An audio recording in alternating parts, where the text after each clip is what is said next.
Hi, everyone. Welcome back to season 2 of the Playbridge podcast. I'm so excited to kick things off with our first guest of this season, Kristine Locker.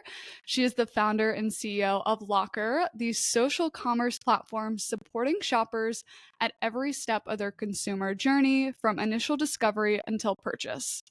Locker enables users to save any product they want while browsing online into one organized place. As an avid online shopper, Kristine found herself constantly taking screenshots of products or keeping dozens of tabs open. But there wasn't a platform that provided the utility or social aspects she craved as an everyday consumer and non influencer. Kristine's story of becoming a founder is unconventional. She spent her first 2 years out of school as a real estate analyst at Goldman Sachs, then worked alongside her dad as a commercial real estate broker. But something in her gut told her that Locker was worth risking it all. She stepped away from a lucrative and stable career in 2020 and invested every penny she had into building Locker so she could provide the solution to the problem that she and millions of other shoppers like myself face. So, Kristine, welcome to the show. It's been so fun getting to know you a little bit in LA, and I'm so excited to have you as my first guest back for season 2. Thank you for having me. I'm so excited. Well, first, I think I would love to dive into your unconventional path as a founder. I think that's so interesting and would love to hear a little bit more about how you went from working in real estate to starting Locker. Sure. So my background being in real estate, I studied real estate in college. I was a real estate finance major actually at SMU. And then it was a natural progression to go in real estate. And I got into real estate in the first place because my dad was in real estate and I had always kind of wanted to follow in his footsteps. And I think you can be good at something too. Like I'm pretty strong on the finance side. And so I was like, this makes sense. I'll just go into a real estate career. But as I was in my real estate career, having obviously a very different experience being at Goldman and kind of like the corporate structure of that job, and then being on the commercial real estate side as a broker, which is very, very different, kind of like the eat what you kill commission side. I had two very different experiences, and neither experience really felt like it fueled my fire and my passion. And so when I was working as a broker with my dad, I used to always get, and I still do, get text messages from friends and family who will say like, Kristine, I have XYZ event coming up. Will you please pull clothes for me? And I would create a Google spreadsheet for them. And I would put all the items in the Google spreadsheet, the links, and then I would leave little notes of like, hey, I found this dress. Like, I think it'd be great for XYZ occasion, or I found this dress or these pants, but I think we can maybe find something better. And then I would fire those off to my friends. And so I think in having those experiences on the social side and kind of like in terms of my hobbies, I then kind of started to give myself the freedom to think about how I could turn that into my full-time like passion project. And in experiencing these things as a consumer myself, as well as like realizing that on the social side of it and between friends, like it was broken, I started to kind of like look into the industry as a whole and how do I solve this for myself? How do I figure it out? And nothing was out there really doing that. I tried to use Pinterest to solve it, and realized that it was just too cluttered with inspiration and not shoppable products to actually turn that into my overall like shopping platform. And then I remember in December of 2019, Instagram launched Instagram shopping to the public. I think obviously they had been like alpha testing it as well, but I remember getting a notification on my phone and I looked at my dad and I had been talking to him about this idea for Locker. And I was like, maybe I'm going to go off and do this. But it was a scary thing to like also tell my dad I wasn't going to work with him anymore. And I didn't want it to be something bad between the two of us. I wanted it to be like a good split. And I looked at him and I was like, Instagram just launched Instagram shopping. If I'm going to build Locker, like this is going to be the time to do it. So I essentially walked out of his office that day and was like, I'm not coming back tomorrow. I'm going to try and see if I can build Locker. So it was really out of like, kind of like coming to the idea and then having something that like lit the fire for me, which was the Instagram shopping, that made me take the leap of faith. I think for like anyone pivoting just from like finance to startups or even going out on your own idea, it's like very scary to take that leap of faith. Was there anything you did to like prepare yourself and like help you get to that ultimate decision of like, I feel confident I can do this, or I at least want to try this for like a given amount of time? Like, what was your thinking during that? Yeah. My strategy was let me test this for a like little bit of time. So I would give myself essentially like these mile markers of, okay, let me take 3 months, see what I can do. And then if this doesn't work out, or I'm not cut out to be a founder, or I can't figure out how to get from point A to point B, I'll just go back to doing what I was doing, or then I'll figure out my next career step. So I used kind of monthly mile markers to say, like, okay, let's see if we can get to finding an engineer to build this platform, or let's see if we can sketch out the platform and on a piece of paper and like make it come to life. And so using time markers was really one of my like really key pieces, because ultimately I had no idea what I was doing at the very beginning. And so I needed to have things that would like hold me accountable in the process. I think that's how most people feel. You just have to get out there and try things and figure it out. That's Exactly. like the fun Exactly. in building a company. Okay, so you left your dad's office. You were like, let's go do this. What were some of those first steps, and how did you actually get like the first locker product into the market? Google became my best friend ever. I think like the first thing I did when I left my dad's office and like that next morning was I Googled how to start a startup. I was like, what do I need to do first? Like, do I need to even have a company like yet? No, I probably don't need to do that yet. Like, let's actually just sketch out the platform first. But I started doing YC Startup School, which I think is a great resource for somebody who wants to just kind of get like a general overview of the startup landscape. So that was really helpful for me. And then I became a part of a cohort for the YC Startup School, which is obviously something that anybody can do. And so just like having that opportunity to meet with other founders, I started to find like an LA founder ecosystem. And then obviously COVID shut that down, but I was going to some events like every like few days in kind of like the LA startup ecosystem. But using Google, using YC Startup School, like finding kind of like a founder network to figure out, okay, how do I find an engineer to build this? Using my network from college, my roommate in college was a graphic designer. So I was like, here are my sketches on a physical piece of paper. How can you make this come to life like in an actual like Figma design? And so I tapped into people that I knew and hired my first independent contractor engineers off of Upwork. They were actually LA locals in college, but they were able to bring the first version of Locker to life. So it was kind of the engineers, myself, and then my college roommate helping with the design part of things that got us from kind of like 0 to 1 in terms of like that first version of the product. Without an engineering background, how were you able to like suss out people on Upwork? Because that sounds like super tricky to me. And how were you confident that you hired the right engineers? I have heard so many horror stories of people who have hired somebody off of Upwork and not had a good experience. So I think part of it is luck. I think part of it is that I found just like good natured humans who built the first version of Locker with me. And then the other part of it was I knew I needed to find engineers who could communicate what they were going to be doing for me in layman's terms, because I don't speak engineering. And so I was looking for this combination of like technical experience, but also the ability to communicate with me as a non-technical person. So I needed to be able to communicate to them, here's my vision. This is what I want the user to be able to do. Can you build that for me from a technical perspective, and having that dialogue? And then I think I also just got really lucky because a lot of the Upwork or like any of those independent contract hiring platforms are very project driven. And that's what Locker was listed as on my Upwork listing, was like this project of, can you build me this Chrome extension?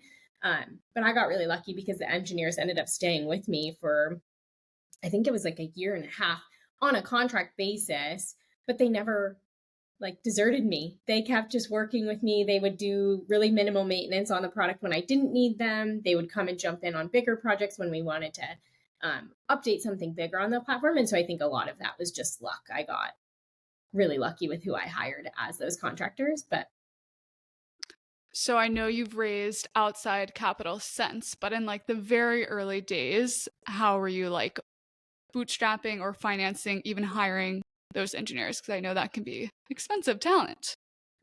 yeah, I am a money hoarder, for lack of better word. I love to save money. I'm like, oh, I don't need to treat myself to that Starbucks. I'll save the $5. Like that is just my nature.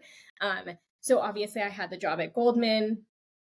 I enjoy living below kind of like my means in terms of how they say like you should only be spending X% of your salary on rent. Like I love even keeping it lower than that. And so throughout kind of like working at Goldman, living in Dallas, like my cost of living was lower.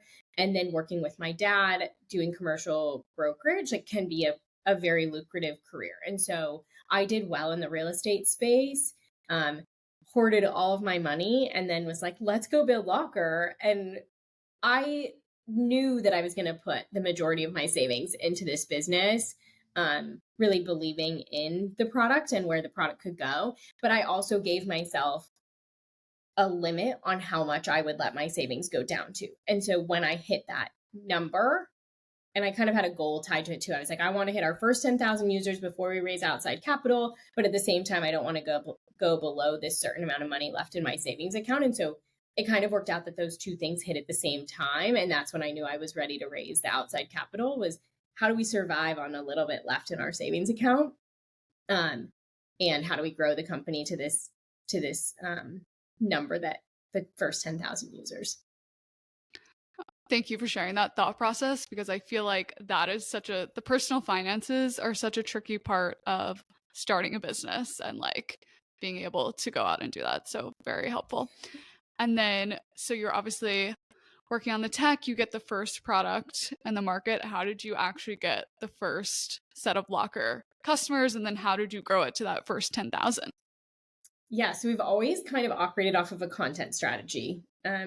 I think what's super cool about the Locker brand as a whole is a lot of tech companies, if you go to their social media, it like doesn't exist or it's like pretty lifeless. And I think we always wanted to create a personality with our social media. So like having content pillars, whether that's people need help shopping. So we have something every Monday called Let's Shop, where our community can write in and say, we're looking like, I need an engagement party dress, or I need a wedding guest dress, or I'm just looking for a fall wardrobe refresh. Engaging the community in that way actually drives a lot of user growth for us, because someone else comes to the social media, our social media page, and then they're like, oh, like I want to see what this platform is all about. So that has kind of been like our overall strategy, is build this community organically through social content. And then in the very beginning, kind of getting to our first 10,000 users, we also kind of deploy a similar strategy now, but using really minimal influencer seeding. So finding influencers who have really loyal followings to like their entirety of kind of like their lifestyle. So someone who is trusted for what they wear, trusted for what they eat, trusted for where they travel.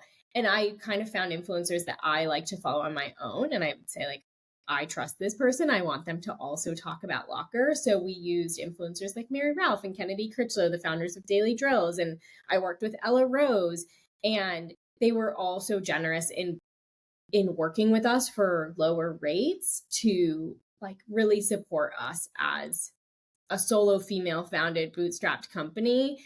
And so working with them, and they were growing influencers at that time too. So it was almost like we could grow together, which I think created like a really cool experience for us. And then now we still continue to use influencers here and there to kind of like seed bumps in awareness. And then from there, using word of mouth and community to grow organically. Amazing. And to your point of the Locker brand, I love the brand that you have built through Locker. How did you think about that in the early days?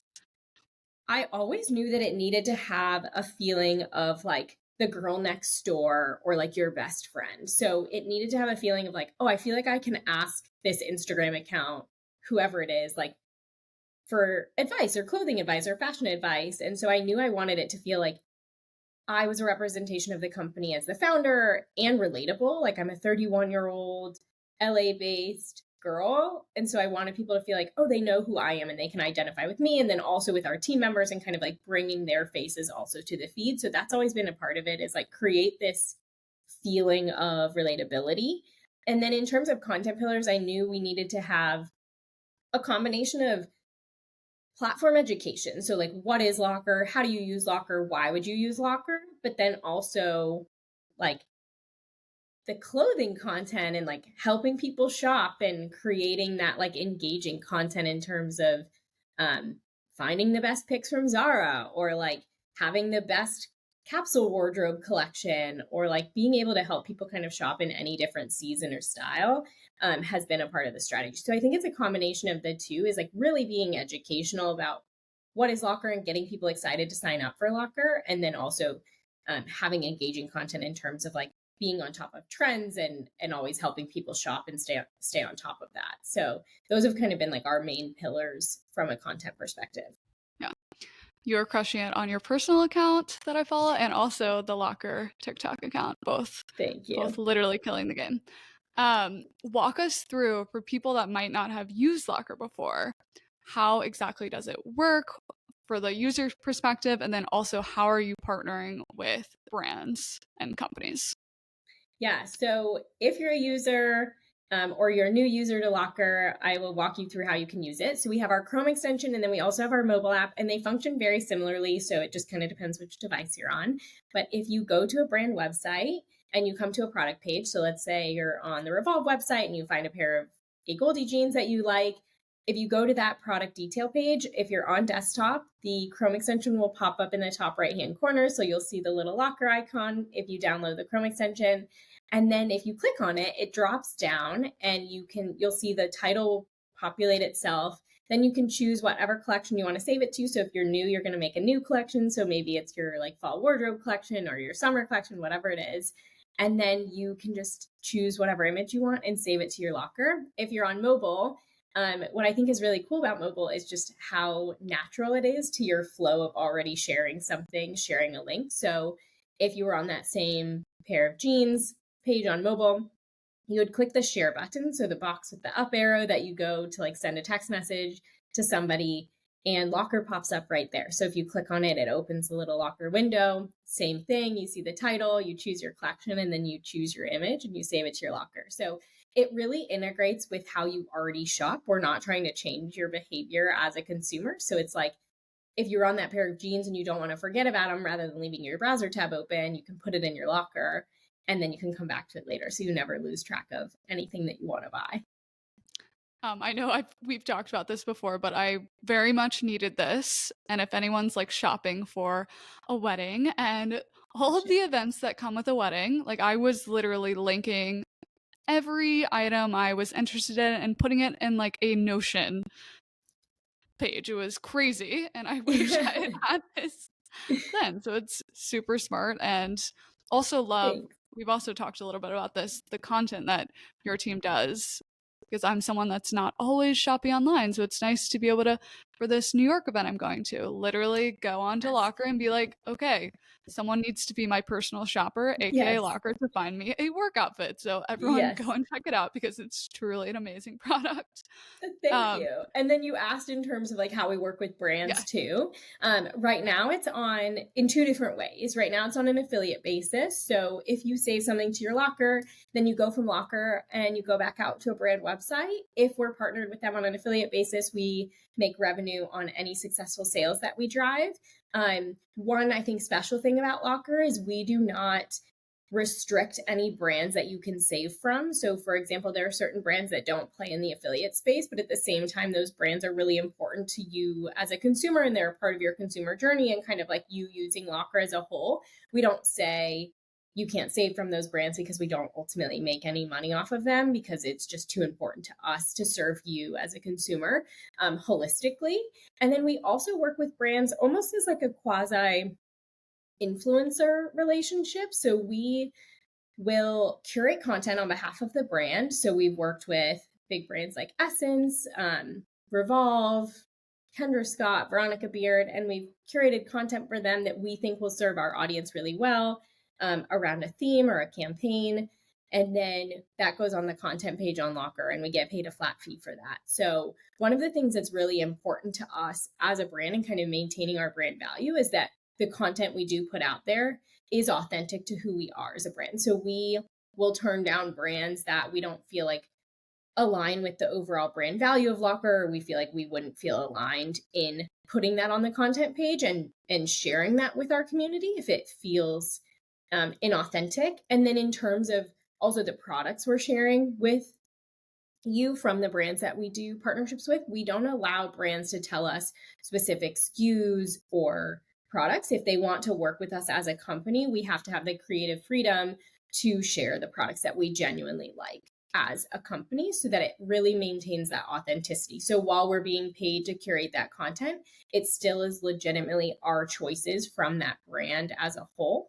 And so that is kind of our way of being able to generate revenue as a company and being kind of like a business while also maintaining our authenticity and like brand value for our consumers and users. Why do some brands not want to do the affiliate model? I think some brands feel like they don't need to play in that space. So, for example, Zara is one of those brands. They're huge. They know their value. They don't necessarily need the help of like us curating our content on TikTok and showing our Zara haul because they just do so well on their own. So, certain brands don't play in it for that reason. And then for smaller brands that don't play in the affiliate space, it's purely because it's cost prohibitive. So, some of the affiliate networks have fees that make it difficult for a smaller company to be a part of an overall affiliate strategy and have that. So certain brands just can't afford to like even tap into the affiliate space until they get a little bit bigger. So it's kind of like either really big brands who feel like they just don't need the affiliate help, or you're talking to smaller brands who just haven't been able to kind of tap into the affiliate space yet. Back to TikTok and your strategy on that channel. Tell us just like a little bit more about how you first got started on TikTok and on socials, I guess. But specifically, I feel like you guys have really gone viral on that platform, and I'm sure converting a lot of users that way. So I'd be curious for other founders looking to get started on that platform because it can be very intimidating. How did you get started? Yeah, I would say our start was like a pretty embarrassing start, which I think everybody should be a pretty embarrassing start. It's like cringy, but then again, if it only gets 200 views, like only 200 people saw it. And so it's really not that embarrassing. Like there's nothing to be embarrassed of. For TikTok, I wanted to also create that feeling of being a tech company, but having a personality. And so having a combination of like following the trends or doing talking videos or adding value in terms of shopping content. So we now do like kind of these flat lay carousels of, okay, here are like outfits you can legitimately wear for fall. And then we link them all back to a locker collection. So again, it's following those engaging content that has to do with like clothes and outfits and getting people that way to the platform. And then also like creating trending, like the videos where you voice over to the sounds of like, oh my gosh, if you still use like your notes app for your wish list, or if you're still using Google spreadsheets for your wish list, like you should use this platform instead, or like every online shopper needs this tool, and like creating videos like that kind of like reach people. Another platform we love to make content around is Polyvore, which was like a huge platform. Maybe some people know it, maybe some people don't, but like huge platform in, I don't know, 2015, 2013, those years. And so talking about like the people who miss Polyvore as a platform, like you can come use Locker instead. So we've like used that as a strategy too, to kind of like build a community of people who experience the pain points of the everyday consumer and like targeting them through like keywords like that, I think is an important strategy. But I think the biggest thing, and I think where we like continue to always strive towards, you know, perfecting even more, is like having that brand personality. So whether it's myself making the TikToks or other members of our team, like making people feel like comfortable. And I mean, like the people who are the most successful on TikTok, it like doesn't even have to do with perfection or beauty. It has to do with personality. So someone is like coming to your page because they want to know what a day in the life looks like. So we do day in the life of me as the founder, day in the life of MG as our director of growth, like day in the life of our social media manager. Like having those personalities brought into the platform as a whole, I feel like are so important. So I think the more you can show people about the process and the platform and like the work you do, like the more people are invested into you and the company. So I think that's always a good strategy. Yeah, could not agree more. Also, totally agree. If you do not feel completely cringe after creating like your first 100 TikToks, you're probably doing it wrong. I am wildly embarrassed by some of my old ones. So I'm still wildly embarrassed by like some of my current ones, and that's okay. Oh, same. Same. Sometimes I just put one out there and I'm like, why did I do that? But Yeah, whatever. it's like, Sometimes yeah, they, exactly. blow up and it's like, okay, I guess it was worth it. Yeah, you just All you never can know. do is try things out. So I know you raised an outside round of capital, I believe about a year ago. Can you tell us a little bit more about that investor that you brought in and why you brought in outside capital? Yeah, so for me, I knew I wanted to bootstrap the company up until our first 10,000 users before bringing in outside capital. But I think once I had hit that critical mass of the 10,000 users, I had kind of reached that milestone of like, okay, we only have this much left in our savings account. I knew I needed to bring in outside capital. And I think not all companies need to bring in outside capital. I think you can run a really successful lifestyle business, but for us being a consumer tech company, it's almost impossible to not have to bring in outside capital to kind of get to the next phase of the company. And so this is my first experience fundraising. I'd never done anything like it before. I started building our first version of the pitch deck.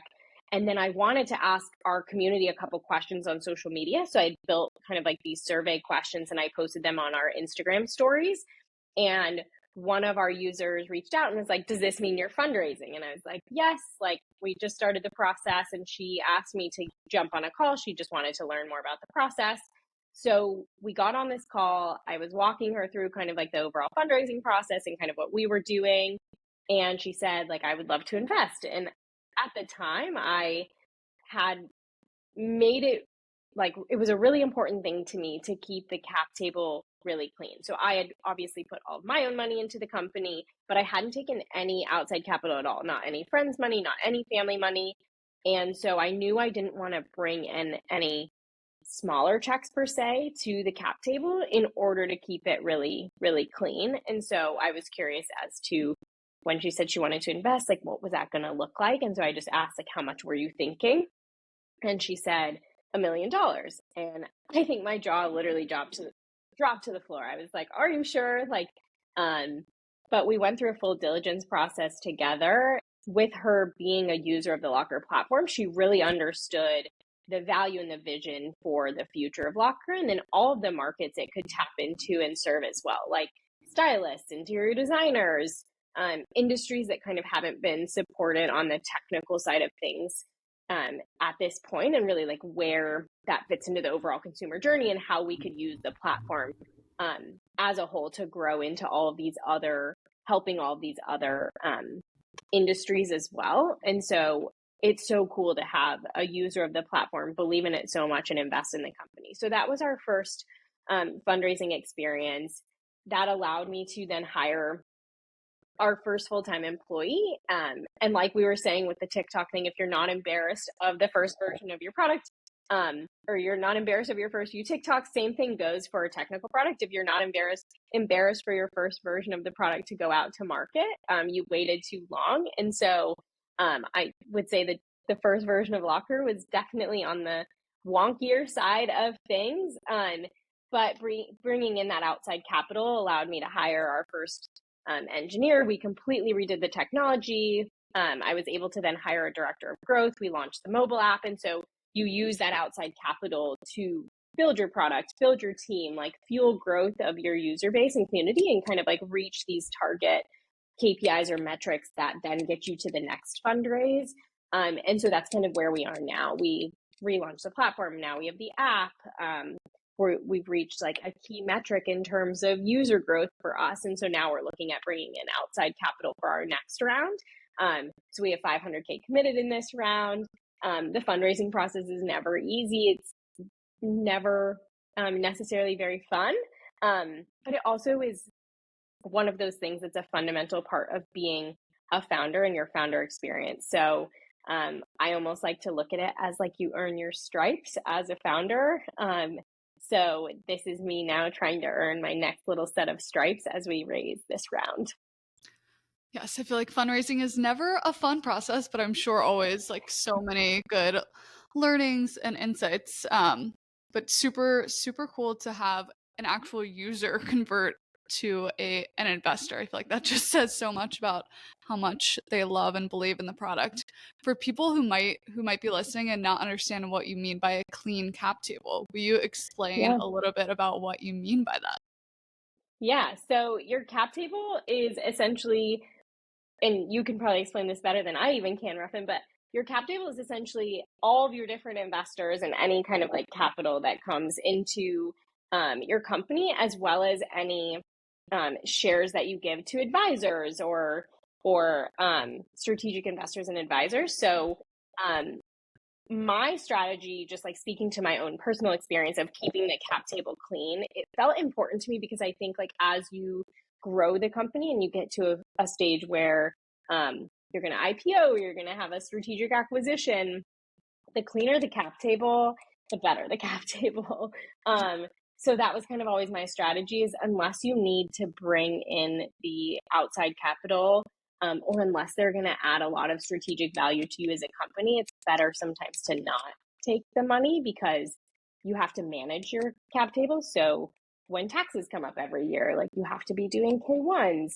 And if you don't have a platform or an accounting company that's going to do that for you, it's a lot of work for you as a founder and kind of like creates a bigger headache. And so that was kind of always my strategy is can you keep kind of like your investors or this cap table as clean as possible, for kind of like longevity's sake in building the company. So you originally raised a pre-seed. I don't know if you technically called it that at the time, and now you're raising a seed round of capital. What have been like the biggest differences or takeaways from now raising a seed versus raising a pre-seed? Yeah, the pre-seed round, it was very much like we have this product works, like we're showing initial, like very, very early inclinations of a product market fit. So like you have power users who are obsessed with Locker. And that felt like those are the key metrics we were talking to is just this vision of this product that could be versus now when I'm in my investor meetings, like I feel like there's so much more meat to talk about in terms of KPIs and metrics that we're meeting, being able to actually talk about our revenue strategy, being able to show proven revenue is so much more exciting and feels so much more substantial versus the pre-seed round. You're really pitching, and I think you're always pitching yourself as the founder and how you're the right person to build this company and kind of like your secret sauce as the founder. But at the pre-seed round, it feels like that's really what you're attaching to versus now I feel like I can talk about myself as the founder and why I'm the right person to build the company. But at the same time, I have all these other metrics that show successful growth, and like product validation in the market. And so I would say for me, that's like the key differentiator between these two rounds is just all of the things I can talk to that are actualized now, and then still talking to like the future vision of the company, obviously, but there's so much more like meat and potatoes to the round that we're raising now that didn't exist in the previous round. Okay, last piece on the fundraising portion. Yeah. I feel like there's just like so many nitty-gritty details of fundraising, like so many different things. As a founder, like how have you, come to learn those things and like become prepared for fundraising? Like are there any resources or maybe like do you have advisors that you've like tapped into to like really understand and be prepared for the fundraising process? Yeah, it's a combination of things. Like one, listening to a lot of podcasts just of like other founders who have built consumer tech companies or who have fundraised and like using podcasts as resources. And then I have incredible advisors who not only help me create a framework around the fundraising process, but then also help provide introductions to invest any sort of introduction in that space that I need throughout the fundraising process. And then also leaning on my founder community. So I have so many good founder friends, from Julia, who's the founder of Home from College, to Maddie, who's the founder of Camber. Some of my fellow SMU grads are founders, and having those people to be able to text and say like, hey, I'm starting my fundraising process here. What was your experience? And being able to share those experiences with other founders who I think are sometimes the only ones who can fully understand what you're experiencing or what it feels like on that side. It's been a really helpful resource to tap into, just like fellow founder friends. So I would use a combination of like external resources like Google and podcasts to advisors and then founder friends as well. Well, one, thank you for being on this podcast, because you now get to be a piece of helping another earlier stage founder learn more about fundraising and their journey. And two, shout out Julia from Home from College, because she's going to be on the show this season as well. So very excited. I love that. Amazing. And as we start to wrap things up, my final favorite question, can you share a female founder, investor, or leader that inspires you, and a little bit about why? Okay. I have a girl crush on Melanie Perkins, the founder of Canva. She is like my North Star founder hero, just because I think especially to like understanding her founder journey and how difficult it was for them to fundraise to build Canva, and then looking at what an incredible company Canva is today. I really look up to her. So it's somebody who also experienced hardship in this space and like was able to rise above that. So I love listening to like YouTube videos with Melanie, and also being someone who uses her product every single day. I'm also like, wow, I really admire what an incredible company she's built. And then I think on like the more relatable side of things, obviously, because I do not know Melanie any way, shape, or form on a personal basis, but on a more personal level, Maggie Sellers is one of my advisors of Locker, and she's someone that I can send a text to every single day, and she's always responsive in terms of when I need help or when I just need to vent or talk about something. And I think having somebody like that in my corner has been such an asset to me as a founder. So I look up to her a lot as well. I think we all have a girl crush on Melanie Perkins. And also Maggie is amazing as well. So thank you for both shout outs. And then finally, where can our listeners find you, and where and how can people sign up for Locker? Yes, you can sign up for Locker at wantlocker.com, or you can download the app. If you go to the Apple App Store, you can just look up Locker Shopping, and we are the first one that pops up. I'd be so excited for all of you guys to try the platform, especially if you love shopping. And then to follow us on social media, or follow myself personally on social media, Locker's accounts are all at WantLocker, and all of my personal accounts are all at Kristine Locker. And if anybody has questions, you can DM me. I answer all of my DMs on Instagram, so feel free to give me a shout out there. Amazing. Well, this was so much fun, and thank you so much for doing the show. I'm sorry we had a little bit of internet difficulties and lost our video at the end of this, but you got to roll with the punches. You do. I love it. And next time we'll have to meet in person for coffee in LA. Yes, please. I would love that.